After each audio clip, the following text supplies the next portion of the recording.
Hi guys, welcome to my channel. I hope you've had a fantastic start to the year, and I hope you just have an incredibly awesome year where you just smash everything that you've put your mind to.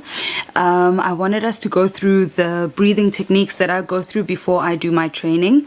I don't know if you've seen my video where I talk about the current training that I do, because I'm not based anywhere near a sea or a lake where I can do my free dive training, at least the depth, but I can do the breadth of it. So I train in a pool, in a gym pool, normal 25 meters. It's just over 1 meter high, maybe just under 2 meters, I'm not sure, but that's where I do my training. I link my previous video below. A lot of you guys have been asking me, what do I do in order to be able to prep to do a full 25 meter breath hold, 25 meter long breath hold?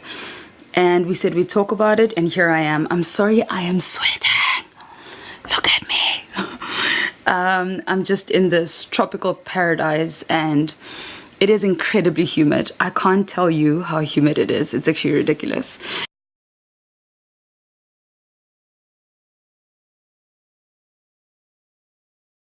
So I'm going to take you through 6 parts of my preparation that I think is important. So what's first is to relax. When I am driving to the gym, I'm already trying to slow my heart rate down, calm down, not think about work, anything that could be stressing me, kind of get it out of my mind. By the time I put my bag down at the gym, I just sit. I put my feet in the pool and I relax. Number 2, it's getting to the breathing. So from what I've been taught, my understanding is there's 4 ways where you can, there's 4 ways in which you can store your air for your breath hold. One is through your diaphragm, which is personally what I prefer. I use it all the time. I'm most comfortable with it. So even when I do my preparation, it's usually through my diaphragm breathing. 2 is through your lungs. So how do you know when you're breathing through your diaphragm? Usually your stomach will. I know when I'm breathing through my diaphragm, I watch my stomach expand and contract. It's as easy as that. A lot of the more advanced guys say you don't actually have to push out your stomach, but for me it's important, and it's at foundation level, it's important. It's breathing through my diaphragm, and then it's breathing through my lungs to expand and find pockets of space where you can actually keep more air. You would then be talking to your intercostal muscles, the sides of your lungs. Once your diaphragm is filled, your lungs are filled, then you try and expand sideways, and then lastly would be your shoulders. But I've actually found that it's actually a little bit more advanced. I would think when you're probably going for 6-7 minutes that you're finding that pockets of air in your sides of your body and on your shoulders really make much of a difference. I wouldn't know. I don't train that way, so I can't comment on it. But as a beginner in free diving, for me what's important is finding my relaxation place, and I find that diaphragmatic breathing for me calms me down very quickly. So I think the long and short is that, 1, understand the area through which you're breathing. Are you most comfortable breathing through your diaphragm and your lungs? And then you move from there. So 1, sit in a comfortable position. 2, relax. 3, you can open or close your eyes. I'm a very colorful imagination person, so sometimes it is best when I can close my eyes, because then I can picture the dolphins swimming with me. But you do what you have to do. So for me, it's usually an 8-minute session. 8 minutes. So how I work my breathing is at a ratio of 1 to 2. So I will breathe in for 4 seconds and breathe out for 8 seconds. It's finding a way of slowing down your heart rate. So you could breathe in for 3 seconds and exhale for 6 seconds. That's when you know that you're doing deep breathing. Managing your breath, that's all it is about. And the longer you're able to slowly exhale, that is power when it comes to free diving, because that's where you're able to just really let your body perform. So I normally would do this for 2 minutes, and then I hold my breath for as long as I can, and then I do that again for 2 minutes, and I hold my breath for as long as I can. I usually do the repeat. So I usually do the repeat 4 times. So then I would do my breath training for 2 minutes, hold for as long as I can once, and then another 2 minutes, and then hold as long as I can, another 2 minutes, hold as long as I can, another 2 minutes, hold as long as I can. And somehow that just it does the all the magic, and I really enjoy doing that because it's so calm, and there's nothing else that I need to focus on at that particular moment but preparing my mind for the swim training. Again, so what's important is to say that everything depends on your body, but also sometimes it depends on your time restraints. So sometimes I'll only do my 2-minute session and then jump into the pool without doing any breath holds. The idea is to find a place where you can calm your mind and your body and just relax your muscles and let go of everything so that you can be in this space. If I have a lot of time, then I will do my 4 repeats and then my 4 breath holds and then jump into the water. I wanted to tell you guys that what I've realized is that if I can, let's say, hold my breath on land for 2 minutes, I've found that in water, it's about half the time, if not a third of the time. So it's about a third of the time when you're going through panic zone, panic. You're not helping anybody, but it's about a third. But if I'm nice and relaxed, I can definitely do a solid minute in the water. So it's important to just remember that the land work is just as important as the water work.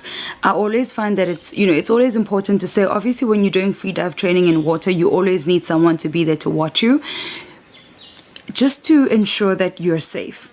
You don't want to find yourself in a situation where you've had a shallow water blackout and there isn't anyone there to assist you, and you drown, which would be completely horrible. So always do the responsible thing of just making sure that you have a buddy who's there to watch you, be it if they're swimming with you, or when I think about it, my training, I have 2 friends who alternate coming to watch me do my training. I only do it 3 times a week. Not more than 3 times a week, especially when you're starting. Guys, it's also important to just remember that the nutrition that goes with your free dive training is very, very, very important. Maybe we should talk about that next, because that's what helps you to be light in water, 1. 2, you don't want your stomach to be trying to fight out a burger before, after your free dive session. So how do I feel when I do my land-based training? Well, I guess that's essentially what I'm doing. At first it's panic. I really am not as comfortable breathing through my lungs as I am through my diaphragm. I just prefer my diaphragm. So it first starts with panic. And then you just calmly move yourself into the space and you find a really, really nice place where you're able to control your breathing.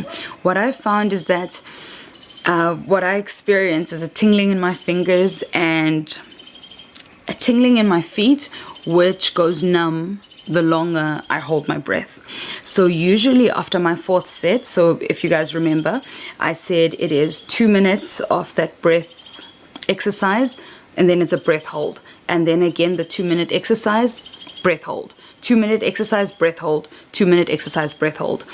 Usually in my 3rd breath hold, I can hold my breath for about 2 minutes, 30 seconds, which is quite long. And that's when I start to feel the tingles in my fingers and in my toes. And sometimes it comes with numbness, but it's just reminding your head and your body and your mind that this is not going to kill you. So it's good to just stop everything so that you're able to control your body and control your breath. And so at the moment I can hold my breath for 2 minutes 47 seconds, which is cool. So just remember that there will be discomfort in the training, but don't be deterred by it because it's normal. Guys, allow yourself the space to not be freaked out by it. Allow the tingles to set in. Usually, like I said, in my 3rd and 4th breath hold, that's when I'm swimming with the dolphins in my head. And that's important. Find your imagination.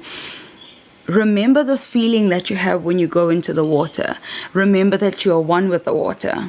Be like a dolphin, because essentially that's what we are. And what's important is that as I release the breath, my first breath out is slow.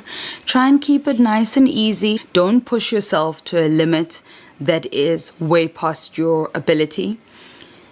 Work at it. Take the time to work through the skill. And I think that's what's important for me. I try and take my time. And when I feel the tingles and the numbness, I know that I'm pushing at my limit, but I don't over push it. So always remember this, guys. So I think I've said this to you guys before, what to expect. Your first set is freaking hard.